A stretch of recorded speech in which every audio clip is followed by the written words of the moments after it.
this is the most important election of our lifetime. This really is. Yes. You know, Trump has said things like, we won't have a country if we have another 4 years of Biden. We won't have a country. 8 million people in the country here illegally. We don't know who they are. We don't know where they are. Hundreds on the terror watch list. Another 9/11 is only a moment away. I believe the only reason we have not had another 9/11 is because terrorists know that if somebody pulls something like that, and if they connect the dots between that and somebody Joe Biden allowed to come in, Donald Trump wins in a landslide. So they're going to hold back until the election. We've got runaway inflation, 40-year high.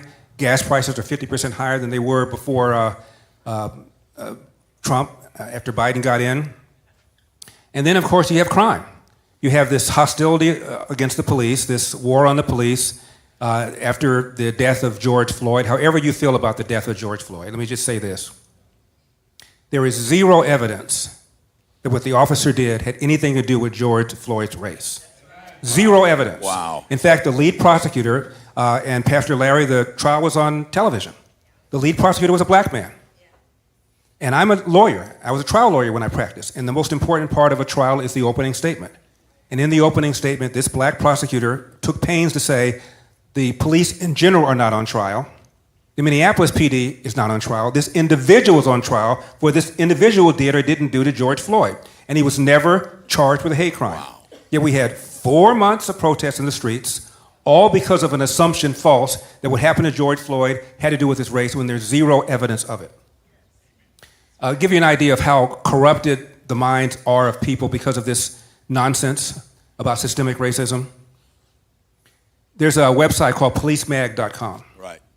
And a few years ago, they asked people who self-described as very liberal, and I suspect most of the people that were in the streets, by the way, there were 25 people who were killed, 2,000 officers were injured, at least $2 billion in insured property damage, maybe another billion or two in uninsured property damage, all because of an assumption that what happened to George Floyd had to do with their race. Most of the people out there were probably self-described as very liberal.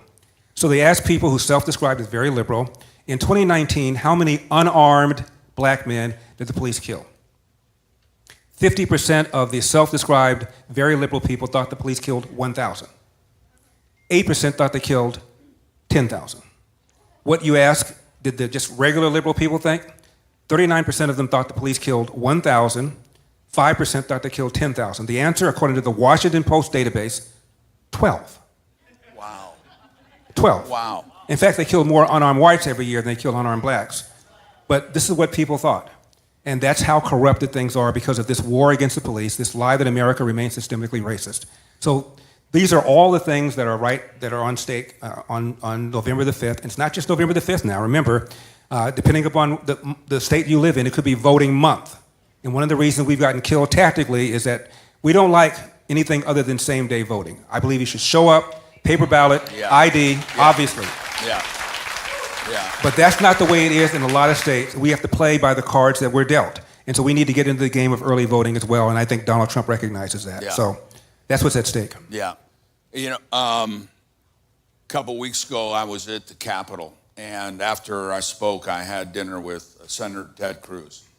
And I asked him a question. I want to ask you this. Looking at all the different policies that the Democrats are bringing to America, what do you feel is the Democrats' end game? What are they going for? It's obvious they are ruining our country. What's their end game? It's not, you don't have to be Columbo to put that together. Their end game is power and whatever they can do to take over. It is obvious they have allowed 8 million people in the country. Some, by one estimate, 2.7 million are going to figure out some sort of way of voting. Right. They haven't won the white vote since 1964. They win by convincing black people and other people of color that you're victims, and by the way, in this struggle, we're the good guys, and these dastardly Republicans over there, they're the bad guys. So they're importing new voters. There's no question about that. Chuck Schumer wrote a paper when he was in college, or he was teaching at a university, and he argued in the newspaper, in his paper, that non-citizens should be allowed to vote. So that's what they want. What year was this? 1993 he wrote this. Wow. And he still feels that same way. Wow. They want non-citizens to vote. And if they can't vote by cheating. They want them to vote legally by allowing non-citizens to vote. That is their agenda. There's a guy named Eliseo Medina. He is the senior VP treasurer of the largest union in the country, the SEIU union, Service Employees International Union. 2009, after Obama got elected, he gave a speech, and he said, if we can get 11 million illegal aliens, turn citizens, turn voters, 2/3 of them will vote for our agenda, and we will have, quote, a governing coalition for the long haul, close quote. He said it publicly. Wow. It's not like they're lying about it. Wow. That's what they want. That's why they want amnesty. Believe me, if illegal aliens turn legal residents, turn voters would vote Republican, we wouldn't be having this conversation. Right, right. The borders would be shut down tighter than the clams behind. Right. Yeah. And you know how tight that is, sir. I know you're smelling what I'm cooking. Yeah. Before we ask you another question, or Troy, you ask a question, I want Troy, you explain your T-shirt. Show everybody your T-shirt. I didn't think you were going to really put me on the spot like that. Read what it says because people watching by camera. Founder of the Texas Non-Black Club. So I had this shirt made when Joe Biden made his comment that if you have to decide whether you're for me or Trump, and you ain't black. And so I had this shirt made for that as a proud founding member of the Texas Non-Black Club. You know, Larry, Sunny Hostins, one of the panelists on The View, she said there's no such thing as black Republicans. Those are unicorns. So I posted on my Twitter file a picture of a lot of black people wearing Trump hats, and I said, unicorns for Trump. I think a question that I have and a lot of people have is in this next election, and I agree 1,000%, sir, that this is the most important election in the history of our country. Is there a way to keep, when you ran for governor, in my opinion, you won and it was stolen from you. Yeah. In my opinion, it was stolen. Right? How do we keep them from stealing this next election? Well, the good news is we're on to them this time. A whole bunch of Republican governors, Republican AGs now have put into laws in at least those states where it's harder to cheat, harder to bend the rules, so that we're not going to have a repeat of 2020. I also believe that because things are so bad, I've never seen poll numbers this low for an incumbent president at this time. Biden is sitting at 37 points. That's lower than anything I've ever seen in my life. When people are paying $1,200 a month for the same goods and services as they bought 3.5 years ago, there's almost nothing else to say. Yeah. When you're paying 50% more for gas prices, there's almost nothing else to say. The general line is, are you better off now or are you better off then? And I don't know anybody other than illegal aliens who can say they're better off now. Right. So how do we keep so it's my long way of answering, Larry, that I believe it's not going to be close. There are states now that are in play, like Virginia, that otherwise are not going to be in play. I think it's going to be a bigger win than I think we think. I think a lot of black people are waking up. I'm seeing polls showing at least as many as 20% or 30% of black people are now considering voting for Donald Trump. That's a seismic shift. Yeah. And young people as well, and Hispanics. He's now underwater with the Hispanic vote. Surprise, surprise, Hispanics don't want open borders either. And the people that are most hurt by open borders are black and brown people living in the inner city with high school or less education, because virtually all the illegal aliens have little or no education. And there was a study done by the Civil Rights Commission a few years ago, and it found out that there are about 1 million fewer black men working than would otherwise be the case but for the presence of illegal alien labor. And that was before 8 million illegal aliens came in. Wow. And the illegal alien labor, according to the study, puts downward pressure to the tune of $1,800 on the salaries of black and brown people living in the inner city, and they know this. Wow. So for all those reasons, I don't believe it's going to be close. But in 2020, lots of shenanigans took place that won't take place again this time. Most notably, the 51 people that signed that letter claiming that the Hunter Biden laptop story had all the hallmarks of Russian disinformation. That's not going to happen this time. Mark Zuckerberg spent $419.5 million of his own money on election officials in Democratic areas to get out the turnout. That's not going to happen again. Wow. We don't have the Russia collusion BS this time. That's been refuted. So there are lots of things that happened in 2020 that will not happen now. Donald Trump lost that election, if he lost it, by no more than 30 or 40,000 votes in 3 states. Let me just give you 3 of them. Right. Pennsylvania. Pennsylvania used COVID as an excuse to change all sorts of rules and regulations, including boring things like signature matching. There are 2 left-wing lawyers, Alan Dershowitz and a guy named Jonathan Turley. Trump quotes them a lot. They did not vote for Trump. Yeah. They wouldn't vote for him if you paid them, but they're honest. And they thought at the time when Donald Trump filed the lawsuit against Pennsylvania that A, the Supreme Court would take it up, and B, that the Supreme Court would rule in favor of Trump. Neither of which happened, but the point is, it was that close. Michigan. The Secretary of State used COVID as an excuse to send in mail-in ballot applications to every registered voter, whether that voter requested one or not. Donald Trump filed a lawsuit. He lost it 2-1, and there was a judge that filed a dissent and said what the Secretary of State did was unlawful. He almost won that lawsuit. Wisconsin. That went all the way up to the Wisconsin Supreme Court. Donald Trump lost it 4-3 on procedural grounds, but the Chief Justice of the Wisconsin Supreme Court filed a dissent and said we did all sorts of things that were unlawful, including having unsecured ballot drop-off places and something called Democracy in the Park, where people went and registered people as they were sitting in the park unlawfully. Neither of those things are going to be going forward in Wisconsin. They ruled them unconstitutional after the election was over, but going forward, they're not doing them anymore. So there are lots of things that happened in 2020 that will not happen again. And finally, we don't have COVID. You take away COVID, Donald Trump wins. Yeah. Yeah. Yeah. Yeah. You know, Troy, I'll open up for you to ask something, but I know all you know this, but this gentleman is a brilliant, brilliant man. And he would have been... And sex symbol. Sex symbol. Don't leave that out. And he would have been an excellent governor, and he will someday be an excellent leader, I believe, again, in Washington. I believe God has a tremendous future, and we need to listen to what he has to say. I want to ask about foreign policy here in a second. Do you have something you want to ask first?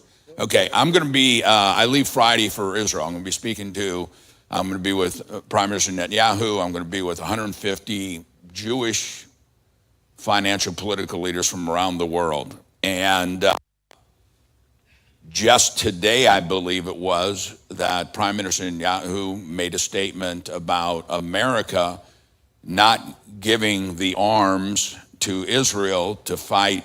And I think most Americans understand Hamas and Hezbollah are not just Israel's enemies. They are our enemies. They're the world's enemies. And that they are funded by Iran. Everyone knows that. 95% of the funds that go to Hamas, 98% that go to Hezbollah, and Hezbollah is getting ready. And Hezbollah is much more sophisticated in their ability to fight Israel.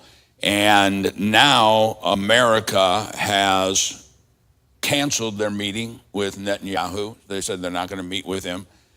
When President Trump put the sanctions on Iran, we were that close to the Ayatollah being thrown out because Iran was being bankrupt. Why would the Biden administration release the funds, remove the sanctions to a country that's not only supporting terrorism against Israel around the world, but is shouting death to America? On October 8th, in the parliament of Iran, they weren't shouting death to Israel, they were shouting death to America. Why doesn't this present administration stand with Israel right now? Sometimes, Larry, the simplest answer is the most accurate. Stupidity. Yeah. Absolute, complete. Good night, stupidity. everybody. And I will say that a substantial percentage of the Democratic Party is anti-Semitic. Yeah. You've got the squad, people like Ilhan Omar and Presley and Tlaib. They are simply anti-Semitic. I believe that the Obama administration was very hostile to Israel. One official in the Obama administration referred to Bibi Netanyahu as chicken bleep. And it got public. And it got public because Obama wanted it to become public. There's been tremendous hostility towards Israel because of a false belief that the poor Palestinians have been subordinated by the Israelis. The Israelis are essentially running an apartheid state, and that they only kind of became there because of World War II, as opposed to having a 3,000-year connection to the land. There's never been a country called Palestine. There's never been a ruler that ruled Palestine. It's all BS, but because American kids are so ill-informed, they really believe that Israel just kind of came in there after World War II. And why should the poor Palestinians suffer because of what happened in Europe? That's what they believe. I just saw a film that Obama and Michelle produced called Rustin. Have you seen it? Anybody seen it? Yeah. About Bayard Rustin. Bayard Rustin was a civil rights activist. He was a lieutenant of MLK, and he is the architect behind the March on Washington that culminated into the 1963 I Have a Dream speech. It was Bayard Rustin's brainchild to put all this together. And this movie was about him. He's openly gay, and talked about how that kind of compromised what he was trying to do. It was really an interesting movie. What's more interesting to me is that the movie did not at all talk about Bayard Rustin's beliefs as they would impact the Democratic Party today. He died in 1987, I think it was. The Democratic Party is all about DEI, affirmative action, underrepresentation, hostility to Israel. Even though he was black and gay, he opposed race-based preferences. He said the fact that a business has underrepresentation does not in and of itself mean discrimination. Regarding reparations, he called reparations preposterous, his word, not mine. And he said, my great-grandfather may have picked cotton, and maybe somebody owed something to him, but nobody owes me anything. And he was a Zionist, a staunch advocate of Israel. He condemned black anti-Semitism, which is a real problem. Black anti-Semitism in the black community is about 3 times higher than the rate of anti-Semitism in the non-black Gentile community. And he chastised blacks for their anti-Semitism. So if you look at issue by issue by issue, he's on the opposite side of Obama, even though Obama and Michelle produced this movie. And I just wrote a column about it, and at the end of the column I said, I want to see you guys do that movie. So Israel is the canary in the coal mine. The existential threat to America is not just China, it's radical Islam. And the number one sponsor of terror in the world is Iran. And sooner or later, Iran needs to be dealt with. And the Obama administration was giving them a pathway to getting a nuclear bomb. Can you imagine a world when the Ayatollahs have a nuclear bomb? So that's what we're up against. Obviously, this will be my 45th trip to Israel, and we do a lot with the country of Israel, with the government of Israel. And the thing that Israel is concerned about now is by America pulling away from supporting them. What is this saying to Iran? What's this saying to Russia? Putin just met with the leaders of North Korea and signed a pact. What's this saying to China? What's this saying to Syria? Is this opening a door for the enemies of Israel, but also who are the enemies of America? What is this saying to leaders around the world? It's saying to leaders around the world that our friends can't trust us and our enemies need not fear us. Pulling out of Afghanistan the way he did, not only did he pull out of Afghanistan and not tell the allies he was doing it, not only did he leave $7 or $8 billion in military equipment that's being used against us right now, not only did that lead to 13 servicemen and women being killed, not only did it lead to hundreds of Afghan collaborators and Americans left behind in Afghanistan, he also threw our military under the bus by saying, nobody told me that the Afghan government would dissolve and the Taliban would come back in a matter of weeks. 2 high-ranking generals testified under oath. That's exactly what we told the commander-in-chief.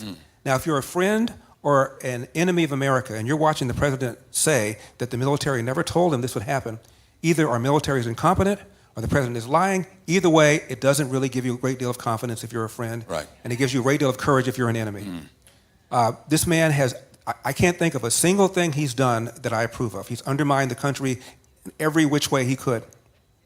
And 4 more years of Donald Trump could be, frankly, they talk about democracy on the ballot, democracy on the ballot. A, we don't have a democracy, we have a republic. And B, if it's on the ballot, it's because of you. I think it was Alexander Hamilton, correct me if I'm wrong, Larry, I know you will. He said, a democracy is when 2 wolves and a lamb are voting on what to eat.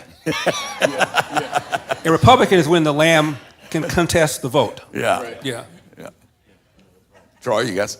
Well, you know, we when we talked about initially bringing you here, it was because today is a Southern holiday, because we didn't have this up north.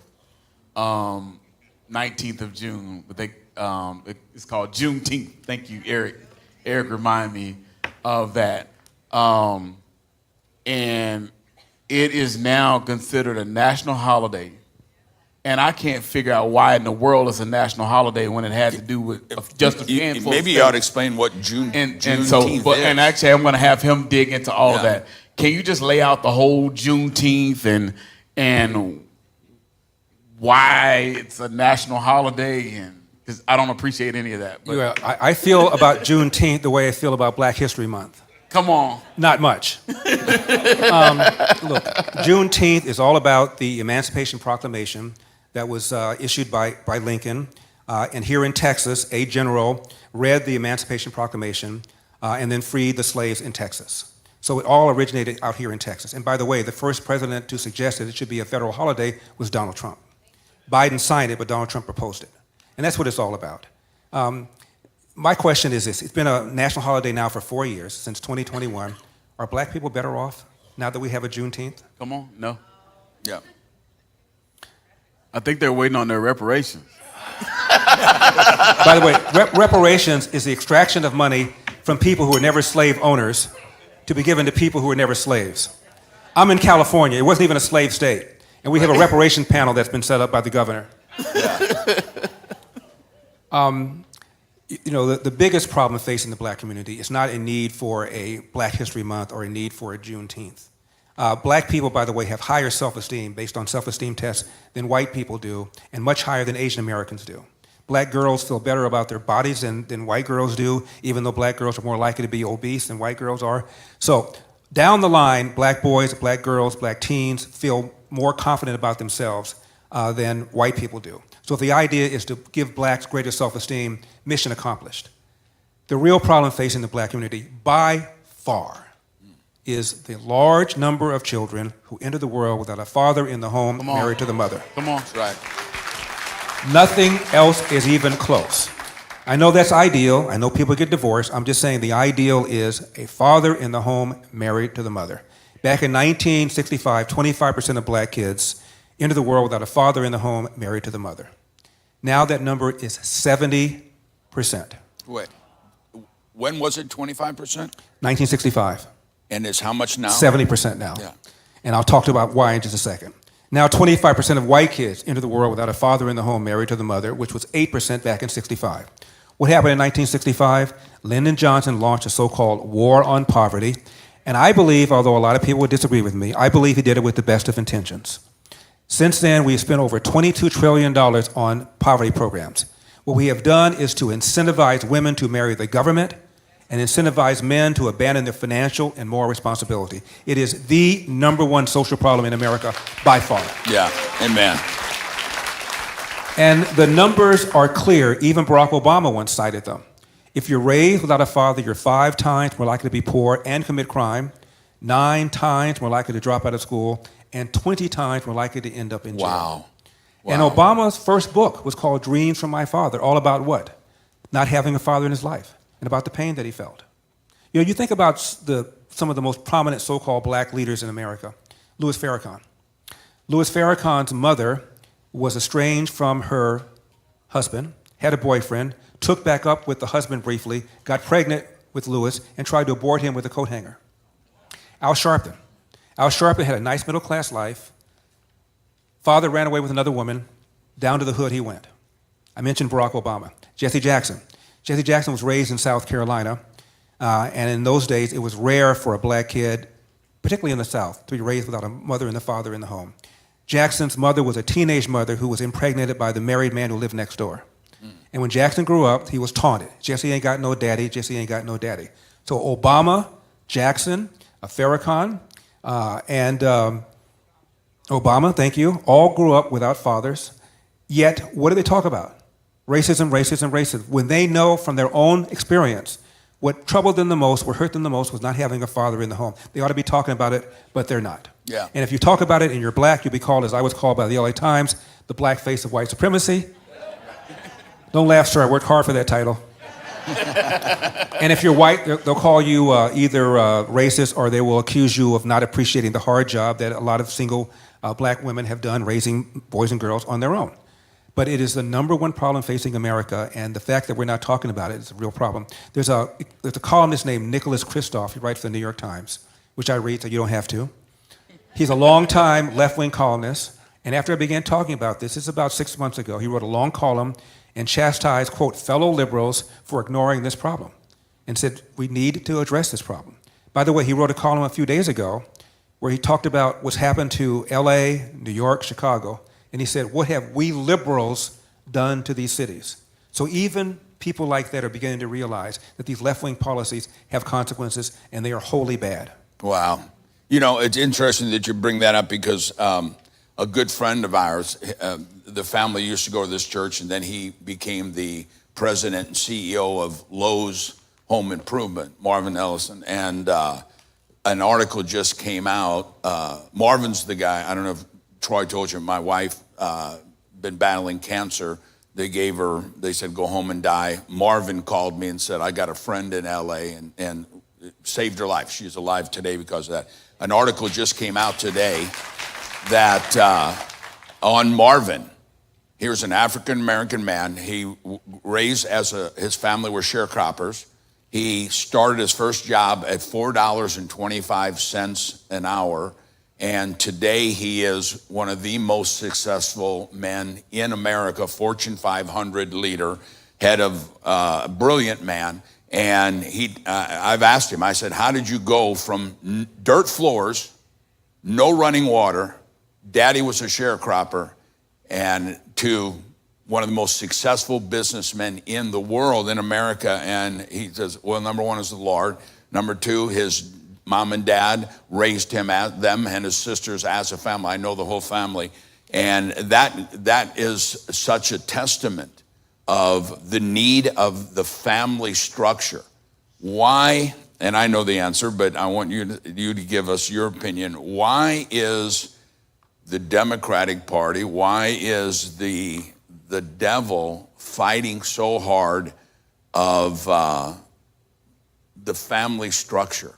I mean, we've got world wars around us, and we've got the Democratic Party fighting about letting a man who thinks he's a woman use a woman's bathroom. It's just, Larry, to me, it's insanity we're dealing with these things, but there's got to be a strategy they have. They've convinced themselves that a man and a woman married to each other are necessary. Look at Black Lives Matter, which is embraced by the majority of blacks. Barack Obama embraced it. On their website, until they were criticized and took it down, on their website they attacked the nuclear intact family, said it was artificial. On their website, these are people that are trained Marxists. They said it, not me. The founders of Black Lives Matter are self-described trained Marxists. Yeah. Marx did not believe in God. In fact, he wanted to dethrone God. He was a communist, and by definition opposed capitalism. Yeah. And free markets. So every single thing that made black people continue to go forward after slavery in the face of horrific racism are now under attack by the left. Black people after slavery continued moving forward. 1940, Larry, 87% of blacks lived below the poverty line. 20 years later, 1960, that number had fallen to 47%. That's a 40-point drop in 20 years. That is the greatest 20-year period of economic growth in the history of America for black people. Wow. Why? Because it was rare for a black kid to be raised without a mother and a father in the home, a belief in Judeo-Christian values, a strong belief in entrepreneurship, and a strong belief in American values, even if those values were not being properly applied to America. All of those things are now under attack by the left, every single one of them. Now, Larry, I want to also say this about what you just now said about the importance of a mother and a father in the home. That said, it is not a death sentence. My father never knew his biological father. My father and I did not get along. I have two brothers. None of us liked my father. We thought he was too harsh, thought he spanked us too hard, thought he whipped us too hard. He had a belt, and he would take the belt out and beat the crap out of us. Your dad knew my dad. And I did not understand why he seemed to be so triggered all the time. And even worse, he would get mad at something, and then you do that same something, and he wouldn't get mad at it. So you couldn't figure out what to do. So we disliked him intensely. My father, at the age, I'm now 10 years old, started a small cafe. So I had to work for the SOB. So I'm working, when I say cafe, I should say diner, because it's just a little box. The grill's right there. Was People it sitting Elder around- Snacks? Elder Snack Bar. Yeah. Taste the difference. Elder Snack Bar, taste the difference. I don't know who came up with that slogan. 15 seats, and so you could hear and see everything. And my dad would yell at me. Now I'm 15 years old, and it's getting a little embarrassed to have him yell at me like that. Now I was afraid of my father, so I told myself the next time he yelled at me, I'm going to walk out. He yelled at me, and I was too afraid to walk out. He yelled at me again, I didn't walk out. He yelled at me again, and this time I walked out. First time anybody in my family ever defied my father. My father came home that night. By the way, the waitress had called in sick, so I left my dad during rush hour with a restaurant full of people. Not too surprisingly, he was not amused. He came home, I'm laying on my bed. He said, "Why did you leave?" And for the first time in my life, I spoke back to my father.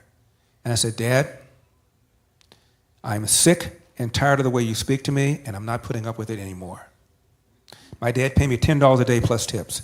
He balled up the $10 he owed me for that day. He threw it at me, walked out of my bedroom, and Larry and Troy, we did not have a conversation for 10 years. Wow. Now, we had a little house. It wasn't like I could be in my part of the house and he's his part of the house. I knew his hours, so I just made sure he and I were not in the same room. We did not have a conversation Wow. for 10 years. And when I say conversation, I mean we did not say, "Is it going to rain? How about those Dodgers? How about the Rams?" I didn't talk to the man for 10 years. So I graduate from high school. I go to college in New England. I go to law school in the Midwest. I'm coming home to visit my mom, but I just make sure my dad and I were not in the same room. We did not have a conversation for 10 years. Yeah. Now, I graduated from law school. I passed the Ohio bar. I passed the California bar, but I'm living in Cleveland, and I couldn't sleep. And I knew it had to do with my dad. I figured we'd never be friends, but I figured I should say something to the man so I could at least sleep. I'm 25 years old. I'm making the equivalent of around 150K. I should be living large. I can't sleep. So I told my secretary to call my clients, cancel my meetings. I'm going to go to LA. I'll be back in 3 days. I went to LA. I didn't tell my mother and father I was coming because I didn't want my dad to prepare. I'm in LAX. I took a cab from LAX to the restaurant. I knew he closed at 2:30. I got in there at 1:30. I had a big bag of luggage. My dad was shocked to see me. I said, "Dad, I want to talk to you." He said, "Should I put your bags in the back?" I said, "No, Dad, I'm only going to be here for 5 or 10 minutes. I want to tell you something." He said, "Okay, wait until we close." So I sat on the stool like this, and I said, "Okay now, Larry." I had an hour to calm down. Don't tee off on the man. Don't tell him everything he's ever done, every whipping, everything he's ever said that offended you. Don't do that. Just do the cliff notes. 5 minutes. He'll call you an ungrateful son. You'll call him a cruel, nasty father, and maybe when you get back to Cleveland, you'll be able to sleep. So my dad sat down about as close as you are right now. And I teed off on him. And you know how I can go. I talked for 20 minutes nonstop. I told him about the time he spanked me in front of my best friend Carl, the time he spanked me when my cousin Elaine was visiting, the time he did this. Everything I could think of, I told him. And after 20 minutes, I was out of ammo. I was done. Every now and then my dad, while I was talking, would replenish his coffee, but he just took it. He'd stir the coffee. He just took it, didn't say a word. Now I'm out of ammo. My dad said, "Is that it? That it? You didn't speak to me for 10 years because of that?" And I said, "Yeah." And he said, "Let me tell you about my father." Now I need to pause here. I knew my dad was an only child because we never got any Christmas presents from anybody. And I met his mom once, so I assumed his father was somewhere, but I didn't know where or who. I didn't care. I never sat down and said, "Dad, tell me about your life." I didn't like the man. What did I care? Yeah. So I'm hearing this for the first time. I'm 25 years old. He said, "Larry, you know your last name Elder?" I said, "Yes." He said, "That's not my biological father's name." I said, "What? Who's your biological father?" "I don't know. I never met him." "You never met your father?" "No." "Who's Elder?" Elder was the man in my life the longest, maybe 3 or 4 years. He was an alcoholic who physically abused my mother, and when I tried to stop the abuse, he beat the crap out of me. Every now and then he'd work, he'd give her the money, and then come Wednesday he'd want the money to drink. She wouldn't give it to him. He beat the crap out of her. He said my mom was illiterate, had a series of boyfriends, each one more irresponsible than the other, and then my father cried. Now, Larry, my father was so tough, I didn't think he was capable of crying. Wow. So here I am sitting here watching my father cry, and I didn't know what to say. Yeah. And he said, I came home at the age of 13. This is Athens, Georgia. And I started quarreling with my mom's then boyfriend. He didn't remember his name. Mom sided with the boyfriend and threw my father out of the house, never to return. Now, for the next 8 hours, my dad and I sat on these two stools, getting up only occasionally to relieve ourselves. We talked for 8 hours. And he walked me through his life. Left home at 13. Jim Crow South, Athens, Georgia, at the beginning of the Great Depression. He cleaned up trash. He cleaned up barns. He was a shoeshine boy, hotel valet. Ultimately became a Pullman porter for the trains. They were the largest private employer of blacks in those days. So this little black boy who had never been out of Georgia goes all over the country to this place called California, a city called Los Angeles. And my dad said you could walk through the front door of a restaurant and get served? Maybe someday I'll relocate to Los Angeles. Pearl Harbor, my dad joined the Marines. Do we have any Marines in the house? I asked him why, and my dad gave two reasons. Anybody who's a Marine knows what I'm going to say. Two reasons. One, they know they go where the action is, and number two, I love the uniforms. So my dad was stationed on Guam, in charge of cooking for the colored soldiers. My dad can look at a cake and tell you what's in it. He's that good. He was a staff sergeant, which meant he was a marksman and a leader of men. War is over. He goes to Chattanooga, Tennessee, where he met and married my mom to get him a job as a cook, short order cook. He goes to 3 or 4 restaurants, and he's told, we don't hire niggers. This is after the war. After the war. My dad said, I cook for them. We don't care. We don't hire niggers. Went to the unemployment office. Lady said, you went through the wrong door. My dad goes out and sees colored only, goes to that door to the very same lady who sent him out. She was just letting him know what the rules were. He came home to my mom and he said, this is BS. I'm going to LA where I was before the war. I'll get me a job as a cook and I'll send for you. My dad goes out to LA by himself. Wow. He walks around for a day and a half and he's told time and time again, you don't have any references. My dad said, I need references to make ham and eggs? He even offered to work for free for 2 weeks for a written reference. They wouldn't do that. Unemployment office, this time just one door. Lady says, I have nothing. My dad said, what time do you open? She says, 9. What time do you close? She said, 5. My dad said, I'll be in that chair until you find something. Sat there for a whole day the next day, came back the next day. She called him up around lunchtime. I have something. I don't know whether you're going to want it. My dad said, of course I'm going to want it. I'm starting a family. What is it? And she said, it's a job cleaning toilets. My dad did that for 10 years, Nabisco brand bread, took a second full-time job cleaning toilets at another bread company called Barbara Ann Bread, cooked for a family on the weekend to make additional money because he wanted my mom to be a stay-at-home mom, and went to night school 3 or 4 nights a week to get his GED. Wow. The man never slept, which is why he was so grouchy all the time. Yeah.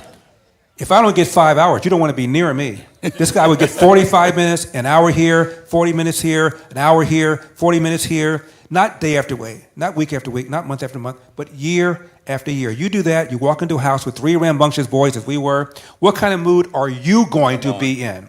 And as my dad is telling me this, the man is getting bigger and bigger and bigger, and I'm getting smaller and smaller and smaller.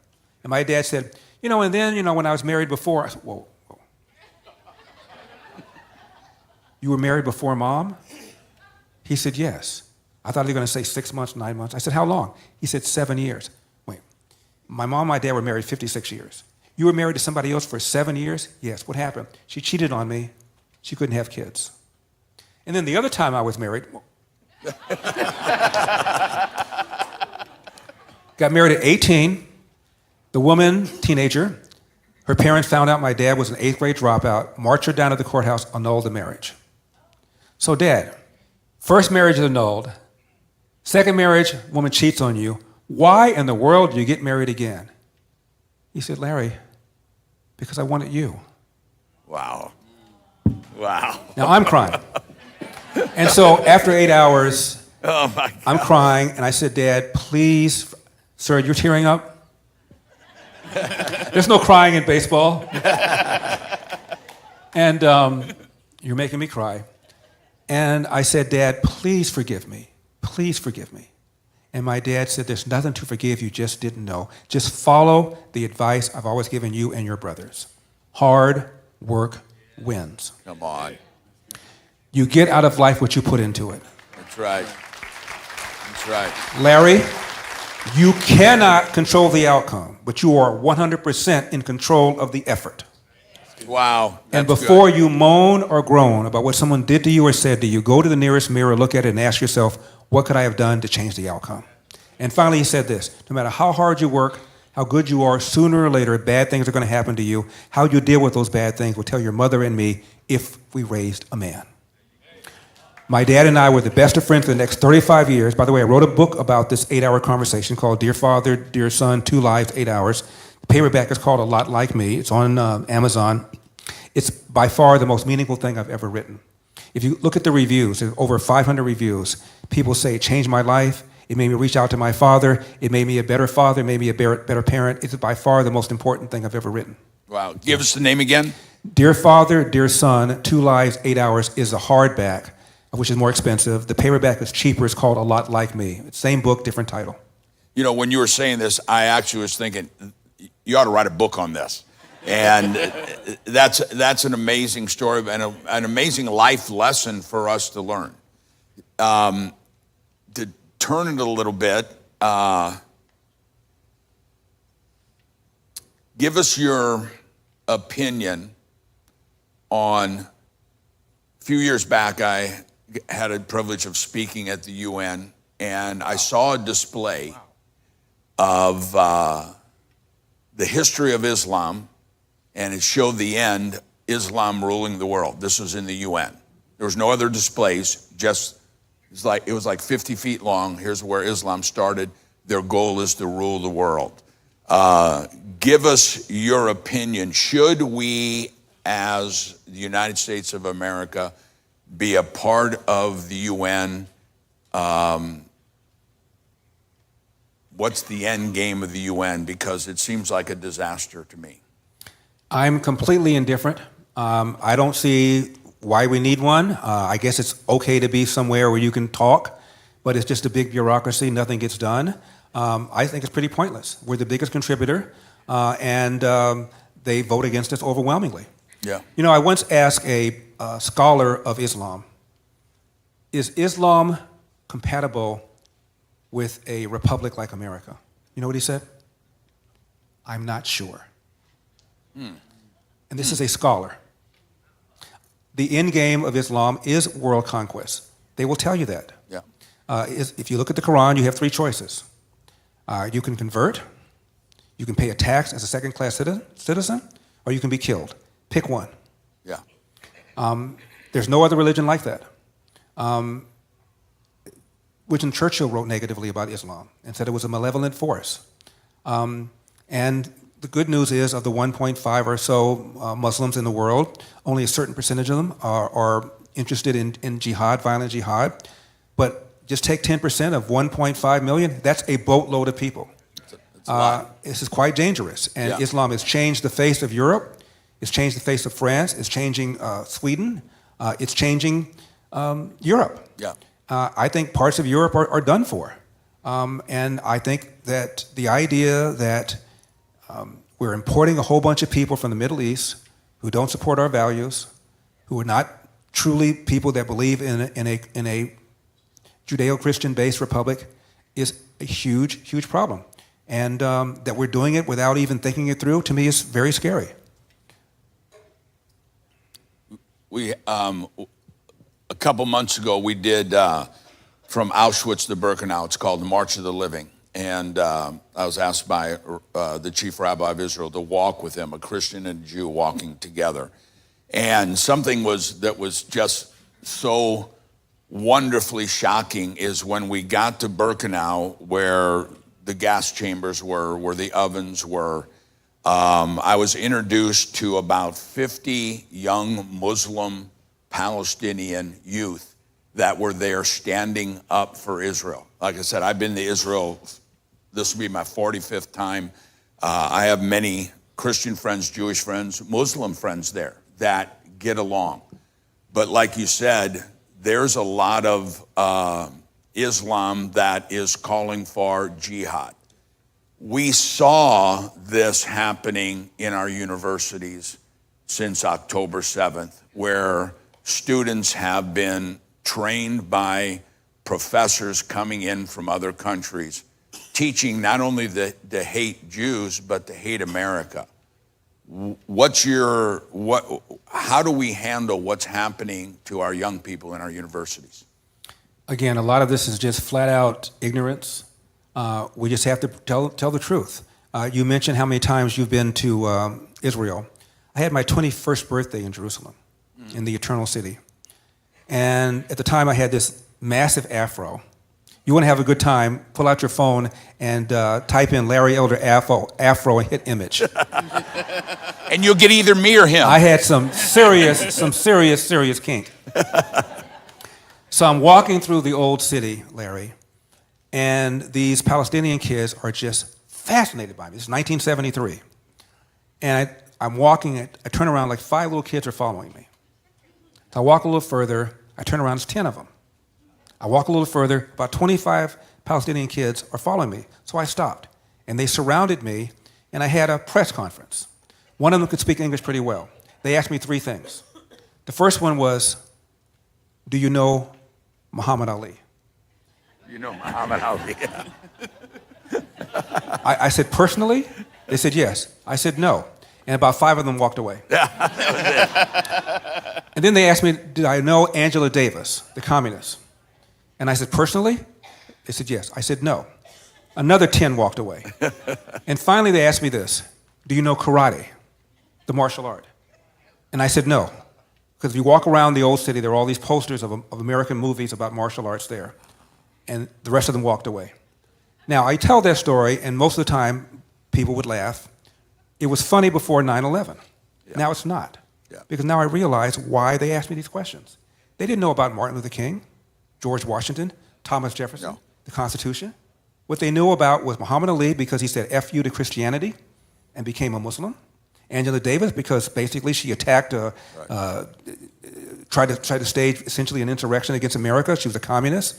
And karate because of the movies. They knew nothing at all about America. No. So they're taught from the very beginning that America is the big Satan, Israel the little Satan. They know nothing at all about America whatsoever. Right. And that's why they asked me those questions. Yeah. And so much of the world has this image of America that's been put down their throats through the poison of their academia, through all these mullahs who are teaching this kind of hatred.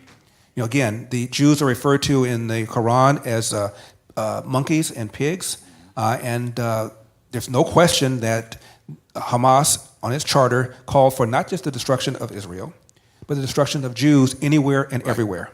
Right. And the head of Hezbollah said he hopes Jews assemble all in Israel so they can kill them all in one fell swoop. Right. This is what we're up against. Yeah. They publicly have said this. Yeah. I love the fact that you're on the education topic now because one of the things that I've supported you on for a long time is your political action committee that deals with school choice. And I just want you to share with those that are viewing online and those that are here why that is near and dear to your heart.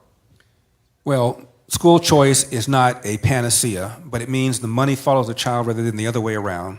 And where there have been real school choice programs, where they haven't had the regulations, haven't had the restrictions that have been imposed upon them by public schools, graduation rates have improved, test scores have improved, parental satisfaction has improved. There are 13 public high schools in the city of Baltimore, all located in the inner city.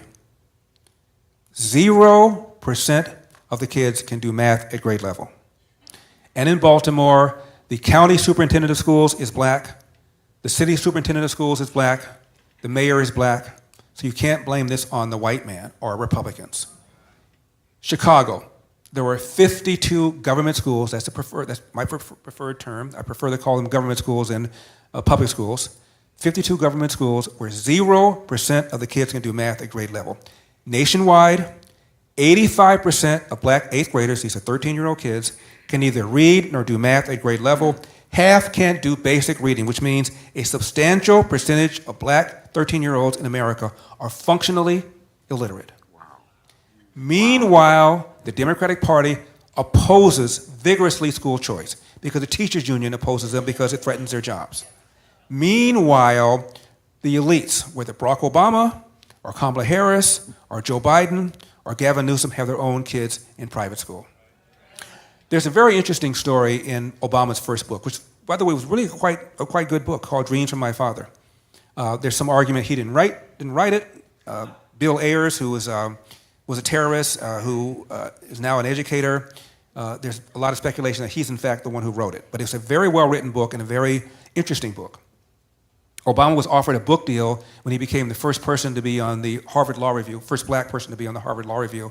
So at the age of 20-something, 28 years old, he got a book deal to do the book. It didn't sell until he became president, then it sold. But there's a scene in the book where Obama is scouting around trying to decide what church to belong to. By the way, Obama was born a Muslim.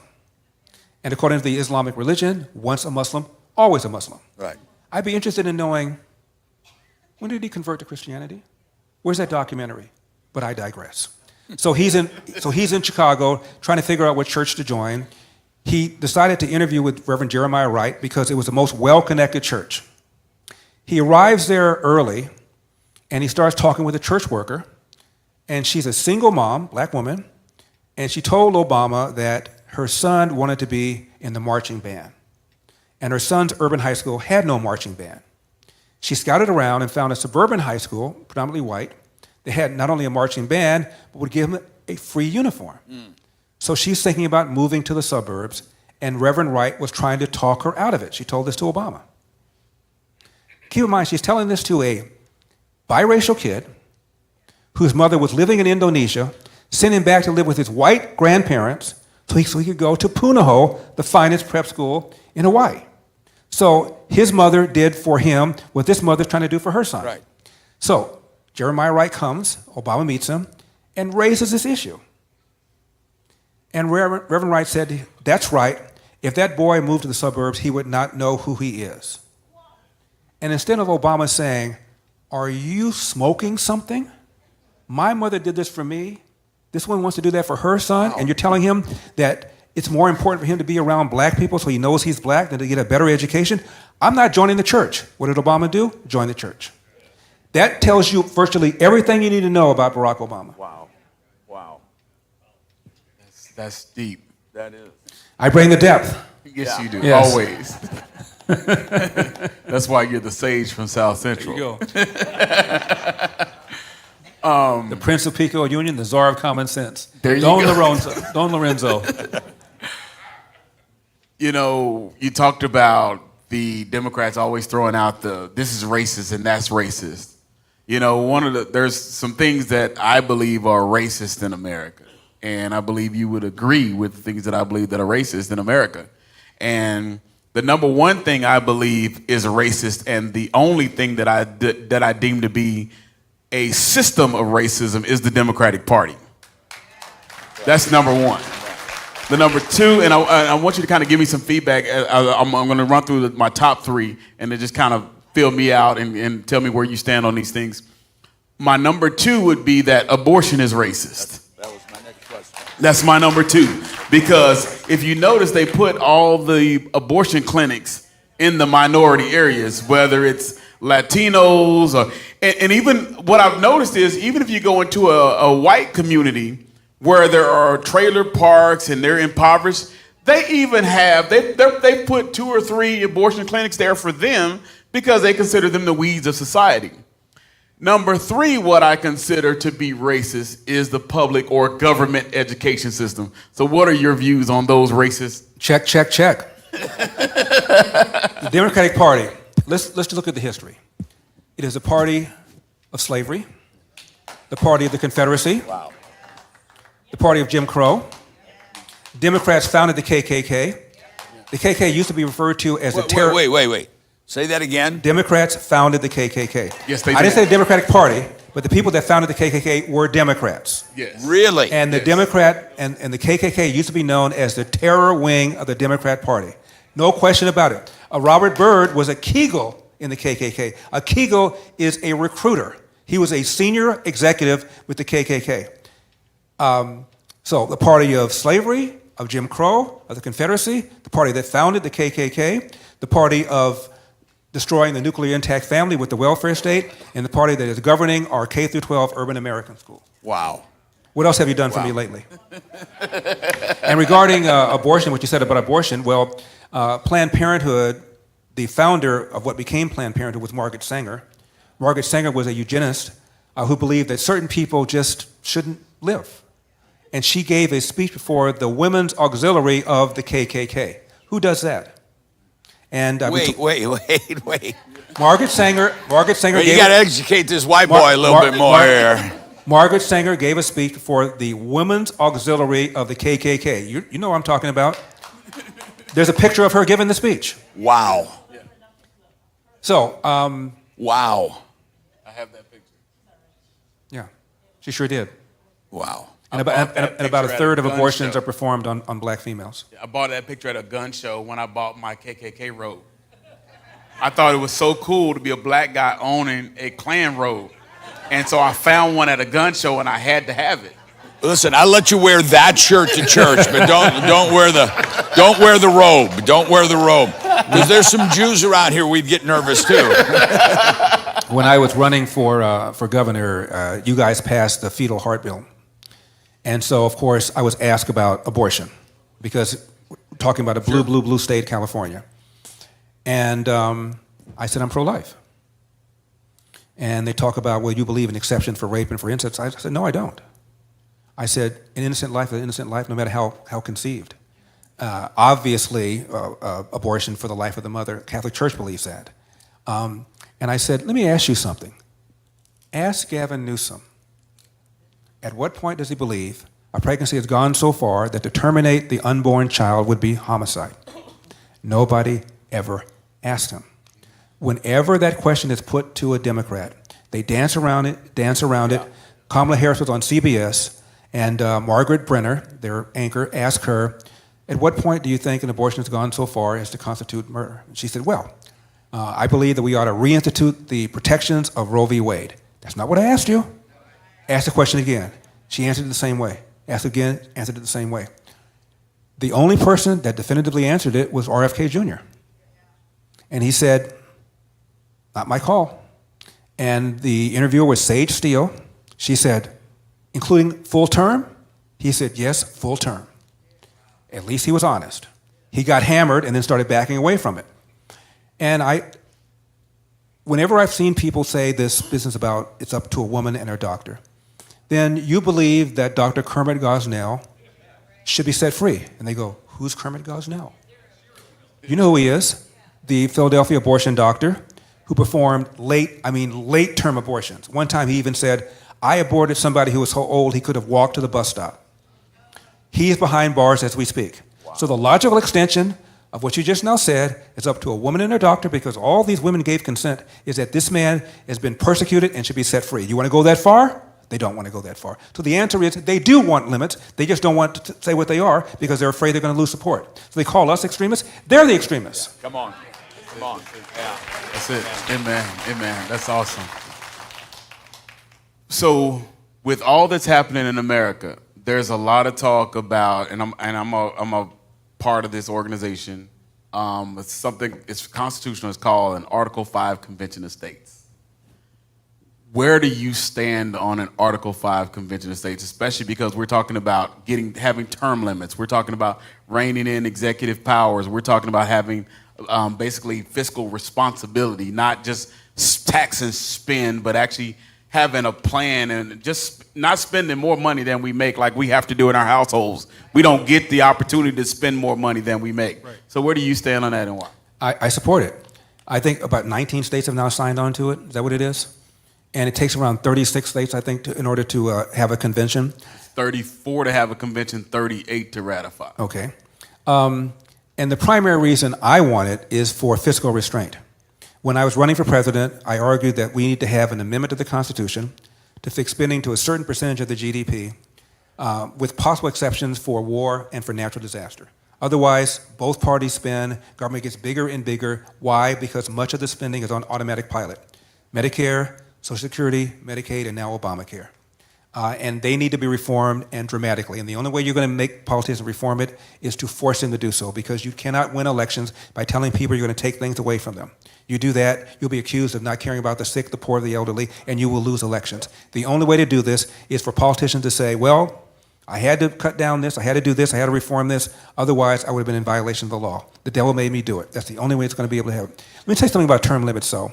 People think term limits somehow are going to make things better. I'm in California, we've had them for 30 years.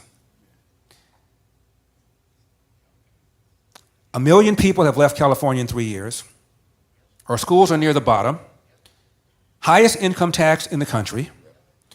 We have the largest number of homeless people in the country. We have the highest unemployment rate in the country. We have the lowest job growth rate in the country. All happen under term limits. I believe in term limits for voters. You vote Democrat 2 or 3 times, you lose your right to vote. Come on now. I love it. I haven't gotten a lot of support for that, but that's what I believe. No, I mean, it doesn't do any good if you're going to vote the same way. You still vote left-wing, tax-spend, regulate people. Okay, he's only there for 4 years. Bring somebody in for 4 years. Same policy, same philosophy. You haven't done anything. It's just musical chairs. Yeah. That's good. How do you change? You know, we were talking about this when you first came in. I saw on Fox right when I was getting ready to come to church tonight, and the poll that they showed Biden ahead in the polls. Biden at 50%, Trump at 49%. And Troy explained you can't trust the polls. But how can it be, looking at our country, how can it look from our foreign policy to our open borders to, we just had an illegal murder a mother of 5. We had another illegal rape a 13-year-old child. We have 8 to 13 million illegals that we know of in the country. Washington State is trying to pass where they don't have any police force anymore, so they're going to allow illegals to be the police force. Illinois said that 6 months ago. How in the world can anybody be voting? You know, my wife, I went shopping the other day and brought home the groceries, and she was looking at the cost of hamburger buns were $5. She said they used to be 99 cents. How can anybody be voting for Democrat? And the answer I've gotten is a lot of people just vote out of habit. How do we change that habit? I think it's worse than that. They don't know how bad it is because of the sources of their news. I watch Fox, I watch Newsmax, but I also make sure I watch CNN and MSNBC, if only to find out what they're talking about. Yeah. There's a guy on Fox named Bill Maloogian, been on the borders now for a couple of years. He does these amazing stories about these hordes of people coming up through our country. And then I cut on CNN, nothing. Yeah. Cut on MSNBC, nothing. It was only when governors like yours and like Florida began putting illegal aliens on buses and sending them to places like New York and Chicago did they start caring about it. Yeah. Yeah. A few years ago, 2.5 million illegal aliens came in 1 year. A pollster asked Americans, how many illegal aliens came in that year?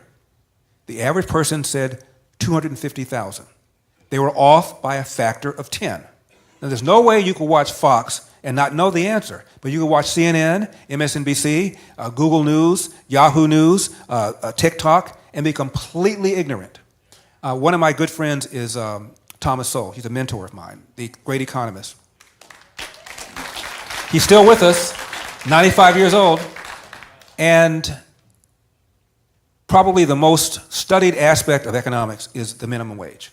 California just enacted a minimum wage of $20 an hour, went into effect April 1st. Minimum wage. Since then, that's a 25% increase on what it was before. Since then, 10,000 fast food jobs gone. Yeah. Just since April the 1st. Yeah. And so I said to Tom, we're having dinner, I said, this is the most studied aspect of economics. Almost everybody thinks the minimum wage is wholly bad. It hurts people at the bottom the most, black and brown people with less education more than anybody else. There's a left-wing economist named Paul Krugman. He writes for New York Times. Even he once opposed the minimum wage and said it killed jobs. He's now done a 180 because of politics. The New York Times, 1987, editorial, ideal minimum wage 0.00. New York Times, they've done a 180. But overwhelmingly, the studies have shown that they hurt the very people that they purport to help. I said to Tom, how come you guys can't win this argument? He said, Larry, most people haven't heard the argument. Oh, wow. Wow. So, in my book, I wrote about the race for governor. It's called As Goes California, My Mission to Rescue the Golden State and Save a Nation. As you can see, my goals are modest.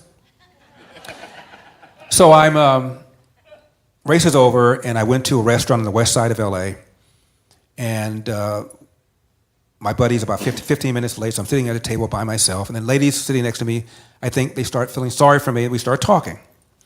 And turns out they're 85 years old, Jewish, known each other since the second grade. One of them was celebrating her 85th birthday. And then around 20 minutes into the conversation, one of them stopped and said, wait a minute, I know you. You're that guy that ran for governor.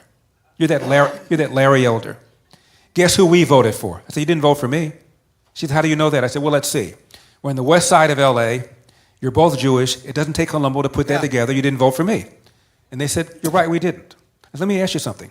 You have kids? Yes. Did you put them in LAUSD? No. Why? Quality is too bad. What do you think about the fact that 1 million people left California in the last 3 years? I have good friends who've left California. What do you think about the way Gavin Newsom shut down the state because of COVID in a more severe way than anybody else did? I have friends who lost their restaurants. By the way, a third of all restaurants in California are now gone forever. Wow. And most of these are the mom and pop ones. A third. Wow. Gone forever. Most of them are the mom and pop ones run by black and brown people. Gone forever. How do you feel about the crime? They both told me that they had friends who had been victimized. How do you feel about homelessness? They both told me that there were homeless encampments near their home. I said, so here we are, finishing each other's sentences, and you didn't vote for me. Have you ever had a conversation with a conservative Republican? They looked at each other and they said no. Yeah. I also mentioned in the book I've had some back issues, which is why I take Relief Factor. That wasn't a commercial. And a friend of mine gave me a massage therapist he thought would be able to help. So I go, and I'm assuming it's going to be in an office building. I turn down a residential street. I go to a house, knock on the door. Door opens. I get hit in the face with this big plume of marijuana. Not that I would know what that would smell like, Larry. Yeah. I've just read books. Yeah. Movies. Movies. And the lady is 3 or 4 different shades of hair color. She got tattoos everywhere, ear piercing everywhere but her eyeballs. We come in, and she's working on my back. She's playing Motown music, which is my favorite genre of R&B, of popular music. And virtually every song, I knew the backstory. My Girl is my favorite R&B song. I said, oh, My Girl. That was written by Smokey Robinson. He wrote it for David Ruffin, the lead singer of The Temptations, who, by the way, OD'd on cocaine. Right. Another song came on. That's Marvin Gaye. He wrote an album called What's Going On. Barry Gordy, the founder of Motown, tried to talk him out of writing the album because he wanted to control songwriting, but Marvin Gaye did it anyway, became the best-selling album for Motown. So every single song, I pretty much knew the backstory. And she said, about a half hour into the session, I know who you are. When you called to make the appointment, I knew who you were then. I said, I wasn't going to say anything because I didn't vote for you. But had I known you were this funny and this personable, I would have voted for you. Yeah. I said, do you know any Republicans? She said, no. I said, news bulletin. We have personalities. We have senses of humor. Can you imagine not knowing a Democrat? Yeah. Not possible. Yeah. They don't know any Republicans. Yeah. You ever had a conversation with one? Yeah. Yeah. You know, and Larry, that's one of the reasons I've been asked to come to Jerusalem, is to speak to the Jewish leadership, because forever the Jewish people have voted Democrat, and they're starting to wake up, just like I think African Americans are starting to wake up, Latinos are starting to wake up, and I got nothing against white people. I married one. And they're saying, you know what? We think a big portion is getting ready to make that shift, and so that's why I'm going over there to speak to this group. I want to ask you, when we're talking about this shift that's taking place, I'll pick on the Republican Party a little bit. I know part of the Republican Party is part of the swamp. That's the problem. How much is foreign finances influencing not just the Democratic Party, but the Republican Party? Money from China, you talked about TikTok. How much is that as a problem, and how do we answer that? It's a huge problem. China has given billions of dollars to American universities to infiltrate curriculum, to teach people that China is not an adversary when they clearly are. Right. A lot of money has come in from places like Qatar to American universities. It's a huge, huge problem. Yeah. Look, both parties have had a corruption problem. Both parties have had a spending problem, which is why we need the convention we talked about to rein in spending. And we need to be honest about what's going on in our country. We are under assault by China, by North Korea, by Iran, by radical Islam, and China sending up this fentanyl from the southern border. We're being invaded from the south. I've never seen the country more in jeopardy. And even Christopher Wray said, there's never been more red flags than right now. I believe the only reason we have not had another 9/11 is because if there is something like that before the election, and the perpetrators are people that came into the country under Joe Biden, that would guarantee a landslide victory for Donald Trump. Yeah. But once the election is over, whether Trump wins or Biden wins, I think at that point it's unleash the hounds. Yeah. And who knows what's going to happen in this country? What about terrorist cells that are already functioning in America? We know they're here. Yeah. I have friends who work for the FBI. They have investigations in all 50 states. And I think we've been very, very lucky something else hasn't happened. But I also think the reason something hasn't happened is what I said earlier. Yeah. There's a pullback right now for fear that Donald Trump will be worse. So I would rather have Joe Biden win, so we're not going to do anything until the election is over. But once the election's over, Katie bar the door. yeah, Yeah. I agree. Maybe That's about good. 10 minutes or so. So we're going to go ahead and do some questions. Okay. Pastor Israel and Pastor Lydia is over here, and then Pastor Israel will be over here. So rules for questions. When you come to the mic in the aisle, if you have a question, go to the mic in the aisle. Pastor Israel and Pastor Lydia do you will have a hold the mic? mic. You Lydia, have. do you have a mic? Where are the mics at, guys? Okay, there they are.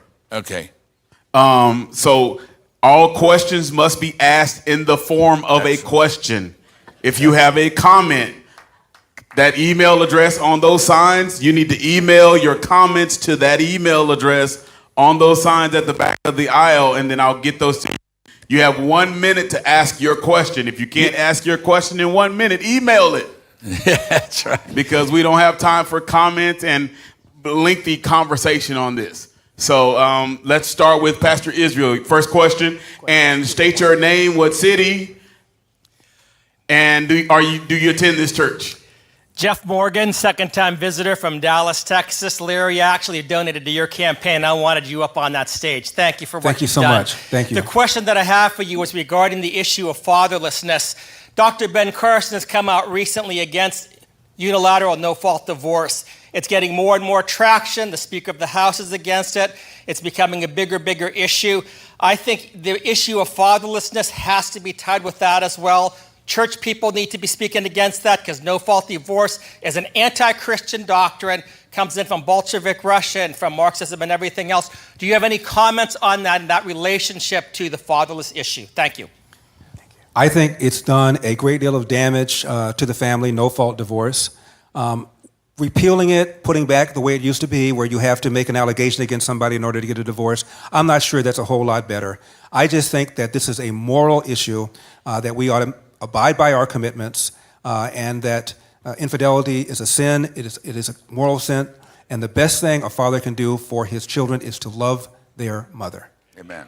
Amen. Amen. Amen. And you know, if I could, you said about the church. One of the things when we were at the Capitol and I was having dinner with Senator Cruz, this brought up And several leaders, there's about 10 of us, and they said one of the reasons why America is going downhill is the leaders in the church are not speaking up. And I agree 1,000%. It is the churches, the pastors of the church, it is our obligation to say. And it was Kelly Stuckford that told me, he said, just because you're a pastor doesn't mean you lose your freedom of speech. I have a right as a pastor, even though we have the microphone, we have the right to say how we feel. Right. And not only do we have a right, we have an obligation, I believe. And I think too many church leaders are making political, financial decisions by not saying anything. It's not the job's church to stay neutral. It's the job's church to be biblical. And I think, and I appreciate you bringing that up. Pastor Lydia. Hi. Hello. Check. Test check. Yep, we can hear you. I'm Kelly, first-time visitor.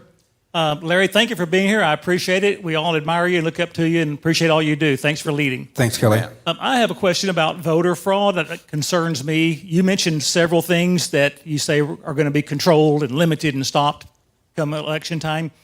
Two things you didn't bring up that I worry about are the results on paper ballots that take days and days and days and days to verify the signatures on them. And so the election drags out for a week or 10 days. And the second thing is, what about the late night videos we saw of them sending counters, tabulators home that sure didn't look very good? So what do we do about those two situations? Well, thank you. The ideal, of course, is same-day voting, in person, voter ID, paper ballot, and count the ballots that night, that day. And that's what we ought to be pushing towards. There is a wonderful video on Rumble, an interview with a guy named John Eastman, who is one of Trump's lawyers. John Eastman has since been disbarred because of his position on January 6th and on voter fraud. He gave a speech before an organization called the American Freedom Alliance. It's about a 48-minute speech. I urge everybody who believes that there was no widespread voter fraud to watch that speech. John Eastman is a very well-educated man. He was a former dean at a law school in California, professor at the same law school, ran for Congress as a Republican. He's not a flamethrower. He's a very calm, methodical, careful man.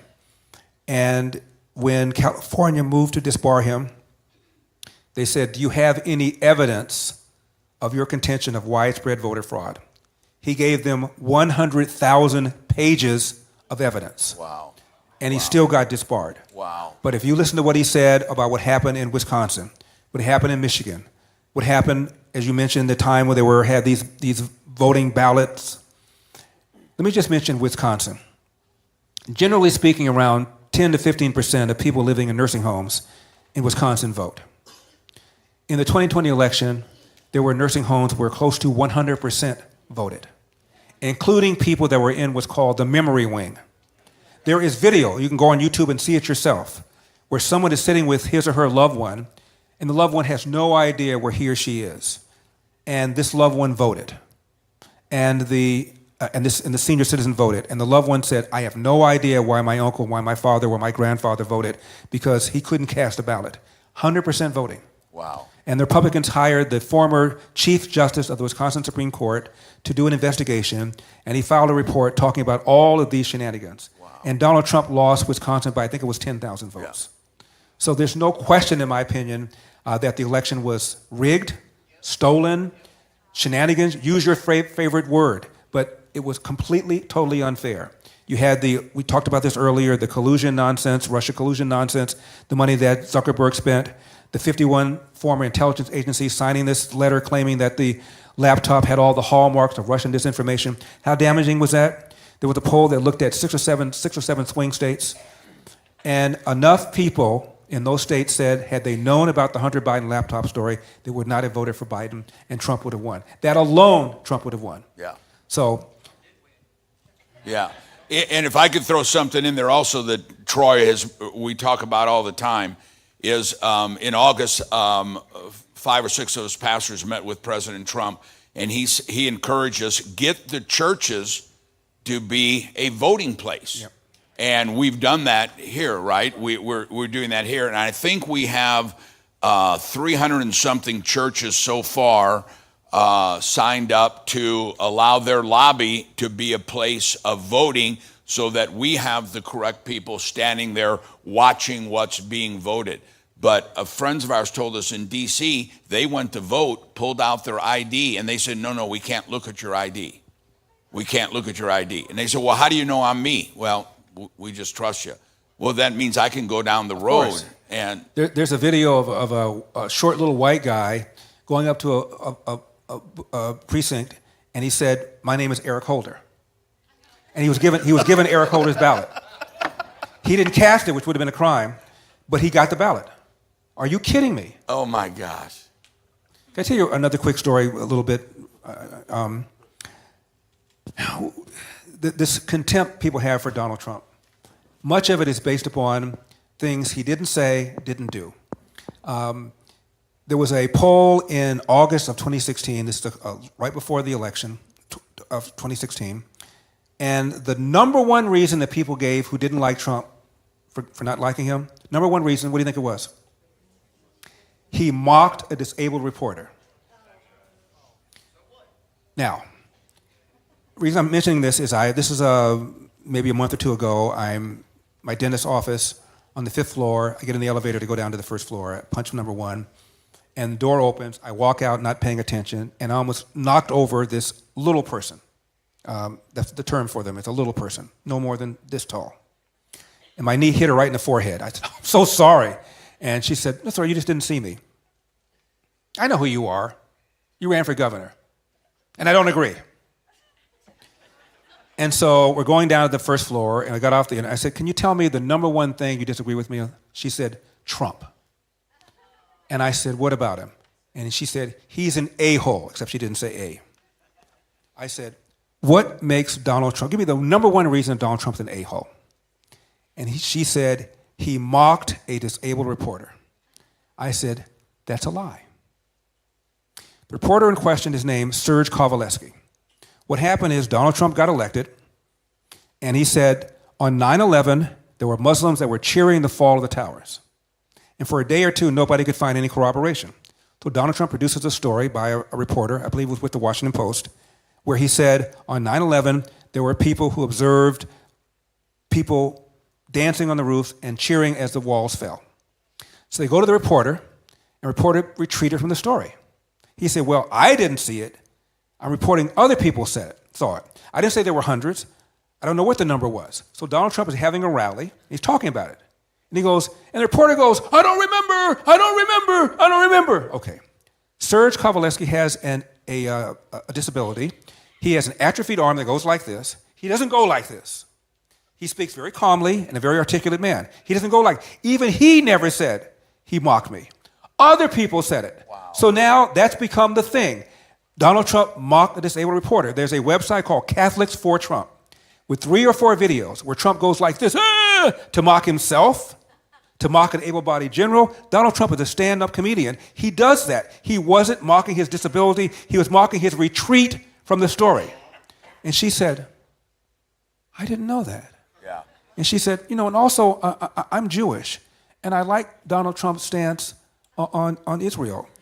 He moved the embassy from Tel Aviv to Jerusalem. I said, not only that, he cut off funding for the PLO because they were giving money for homicide bombers. It's called pay to slay. Pay to slay. Yeah. He did the Abraham Accords. He has been arguably the best friend Israel ever had. And she said, you're making me think. She said, you're cute. And I said, so are you. May I take your picture? She said, yes. I went down, took a selfie. She said, thank you for asking permission to take the picture. I said, what do you mean? She said, most people see me walking down the street and like I'm an exhibit in a zoo and take my picture without permission. I said, well, they're a-holes. Oh,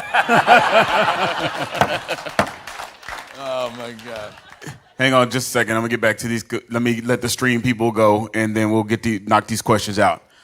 Stream family, thank you for tuning in again. Thank you, Black Contemporary Television, for capturing this tonight. And I'm going to have Larry say something to you guys. So Pastor Larry and Larry Elder, neither of you knew that a new network that I'm on is not a new network. It's new for me as a conservative voice. I'm the only conservative voice on entire Black Contemporary Television. And they are streaming this entire deal tonight. Awesome. They streamed all of our Wednesday nights this month. Awesome. And so we're making an impact. So if you want to say something, both of you want to say something to that audience, that this is their first time meeting you. And let me say something as a pastor. Only 10% of Christians get out and vote. It's not enough to pray for our elections. You've got to get out and do something about it. So Donald Trump told us, Larry, when we met with him, he said, if we could get 20 to 25% of Christians voting, it would be a landslide, and there's no way they can steal it. So I just want to say, yeah, we need to pray about these elections, but we need to get out. They didn't just pray about the walls of Jericho going down. They got out and walked around them and did something, so get out and vote. Well, the theme of all my work has been, we've got a country to save. And I've been around a very long time. Since the mid-'80s, I've been on TV or radio or both. I've got a website called LarryElder.com, which we're redoing. In about a month or two, it'll be up. In the meantime, please follow me on Twitter. I've got a podcast I do once a week. It's at the very top of my Twitter file. You can also get it on YouTube under Larry Elder, We've Got a Country to Save. I mentioned my book about Gavin Newsom and about what they've done to California. It's called We've Got a Country to Save. My mission to rescue the Golden State and save the nation. And I also have a book about what I said about my dad called Dear Father, Dear Son, 2 Lives, 8 Hours, which is a hardback, and A Lot Like Me, which is a paperback. So I've been around a very long time, so please just check me out, enjoy my work, and we've got a country to save. Amen. Awesome. Very well. Very good. Thank you. And thank you, Patriot Mobile, for sponsoring Larry to be here tonight.